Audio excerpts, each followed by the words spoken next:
Hey guys, welcome to our second review. I'm going to try and make this one a little quicker than the last one, okay? After the review, there will be an assessment. This one's just going to be a test, so a little simpler than last time.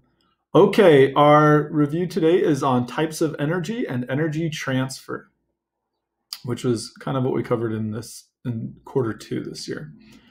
All right, energy, the definition that you always hear for energy is the ability to do work. And the way I actually like to think about it is it's the ability to like change something about the universe. So if there's an object that's just sitting still and you want to make it move, you have to use energy to make that change. Or let's say there's an object that's moving, that's, I don't know, flying through space, and you want to stop it, you're trying to change where it's headed, that's going to take energy. So any kind of change that happens in the universe requires energy, and energy is kind of the thing that is always making things change and move and warm up and create all these different changes. If it wasn't for energy, the universe would just kind of be this frozen place where everything was just stuck in time, almost, not doing anything, not moving. So energy is when you look outside and you see the birds chirping and the bees buzzing and the flowers growing and the dogs barking and the cars driving. That's all because of energy. Okay, there are a lot of different kinds of energy. And so some of the ones we've talked about this year is kinetic energy, which is like the energy of motion or of movement. So anything that's moving has kinetic energy. Okay, and if I want to move something, I'm going to have to like give it kinetic energy. Potential energy, which means energy that's like stored inside of something. So you can think of if I lift something up way off the ground, I know it's got all this stored up energy because it could fall back down, or when I charge my batteries, or I know that there's like energy that's inside of food. Those are all different types of potential energy. Thermal energy, which is heat. Chemical energy, which we focused on a lot with photosynthesis and cellular respiration, because that's the energy that plants create when they are making sugar. They're taking that sunlight energy and storing it inside of sugar, inside of those molecules. Electromagnetic waves like light, electric energy, nuclear energy, so all types of different kinds of energy. All right, this is probably the biggest, most important idea. Energy can change forms. Not just can change forms, it does change forms all the time. That's constantly happening. So energy will change from one kind into a different kind. So we can think of like when we eat food, it has chemical energy, and then we use that to move around and work, which we call mechanical energy, which is kind of a different way of saying kinetic energy. Or like when I plug in a light, it's taking electrical energy and turning it into light energy. Plants take light energy and turn it into food, which is chemical energy. So there's all these different ways that energy is changing forms all the time. All right, and there's two main ways that that's kind of important for us. Ooh, flying around. I'll try not to get lost. Sometimes I get lost. All right, and the first one is over here. Energy affects us because living things are energy. Like we're made of matter, the stuff, but all of the things we're doing, moving and breathing and thinking, are all using up energy. And so understanding how energy moves through living things, and that starts out with sunlight, and plants turn that into food, and then that food makes its way through the food chain. Understanding that's really, really important to know how life works and how we work.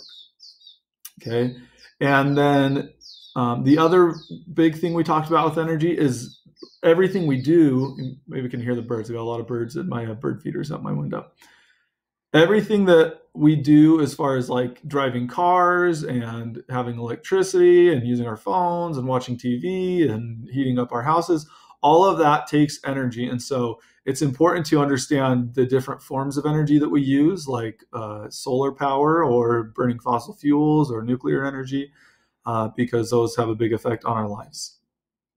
Okay. And then the last thing I want to review is energy cannot be created or destroyed. And there's a special name for that. We call it the law of conservation of energy. So the total amount of energy in the universe is a constant. It stays the same. So energy is always changing back and forth between different forms, but the total amount stays the same because you can't create or destroy energy. So we're going to look at an example of that. And this is going to be one of the things that's on the test, how to kind of calculate this. So make sure you're following along. All right. So we're going to use the example of a marble. And, if the marble is sitting down here on the ground, it wouldn't have any energy. But I'm going to use energy, like the energy that I have in my body, to lift it up and put it on top of this ramp. And that's where we're going to start, okay? And up there, it has potential energy because of gravity. And I'm going to say it has 100 joules. Joules is just the unit we use to measure energy. And right now, it's not moving at all. So it has 0 joules of kinetic energy because it's not moving. So it has no kinetic energy. And then I'm going to add those up, and I'm going to find the total amount of energy. So I just add those together, and I'm going to have 100 joules of energy, okay? And then I'm going to do something. I'm going to circle that because that's kind of locked. I am not going to be able, there's no way to, remember that I can't create or destroy energy, so that total energy is going to stay the same for this whole time, okay? Make that easy to see. So it's important to remember that the total energy is going to stay the same. That's kind of locked in now. I can't change that because I can't create or destroy energy. I can just change forms. All right. So I'm going to start moving the marble. I'm going to push the marble down the ramp, and it's going to start rolling down the ramp. And let's say, I don't know, it's about like 1/3 of the way down the ramp. Let's give it some lines to show us that now it's moving a little bit. Okay. And now I want to know how much energy it has. So first, let's remember the total energy is going to stay the same. That's locked. I'm not going to change that. Okay. And let's say I measure how fast it's going, and then I use that to calculate the kinetic energy. And I go, oh, okay, I measured it and it has 30 joules of kinetic energy. But what I want to know now is how much potential energy does it have? Oh, what I'm going to do, if it has 100 joules of total energy, and I know that's the total, and now it's got 30 joules of kinetic energy because it's moving, I want to know how many joules of potential energy does it still have left, okay? Because it's still up in the air. It's still got some stored up potential energy. So what I need to do is I could do 100 minus 30 to get that answer, or I could start thinking, well, what plus 30 would equal 100? Okay, and if I do that, 100 minus 30, I'm going to end up with 70 joules. So I'm able to use this total to figure out how much there is of each kind. Because remember, the total stays the same. All right. So it's going to roll down more. And as it's rolling down, remember, more and more of that potential energy is turning into kinetic energy. And eventually, it's going to get down here on the ground. And it's going really fast now because it's rolled all the way down the ramp, picked up lots of speed. And I want to know how much kinetic energy it has. That's the question we're going to ask in this one. Let's say the tool I was using to measure its speed broke, so now I can't do that. So that's my question. How many joules of kinetic energy? Now, because it's on the ground, like it can't fall anymore. It can't roll down the ramp anymore. It's already gotten to the bottom. I know that it doesn't have any potential energy left because it's already rolled all the way down the ramp. All the potential energy is gone. So I want to know how much kinetic energy it has. Well, if I started with 100 joules of kinetic energy, of total energy, that's still got to be the same. So if I have 0 of potential and 100 total, I could do 100 minus 0 or think, well, what plus 0 would equal 100? And that's going to make 100 joules of kinetic energy.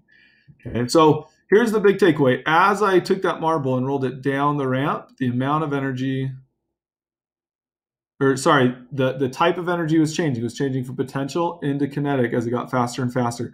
But the total energy, that's our big takeaway, the total energy stayed the same. Okay? So remember, energy cannot be created or destroyed. So the total energy is always going to stay the same. It just changes forms. So here are our big points, our big ideas that I want you to remember about energy this year. So when you think back, what the heck did we learn in 8th grade science? This is a big one I want you to learn. Okay. Energy is the ability to do work. Okay, it means being able to change things. And there's lots of different types of energy, like heat energy and energy of movement and electrical energy and all these different things. And energy is always changing forms between those different types. So like plants take sun energy and they turn it into chemical energy in food. And then I eat that and I turn it into heat energy. So energy is always changing forms. But energy cannot be created or destroyed, which means the total amount of energy inside of like a system is always going to stay the same. All right, that's it for our energy review. Make sure that you go take the test. That's going to be your assessment for review number 2. All right, you guys. As always, if you have any questions on the review or on the test, let me or Ms. Jacobson know so that we can help you out. This is going to be the last thing for this week. Next week, we'll have 2 more reviews, and then that's actually going to be it for the year. The last 2 weeks of school are for you guys to get kind of caught up and go back and fix things and stuff like that. So, all right, see ya.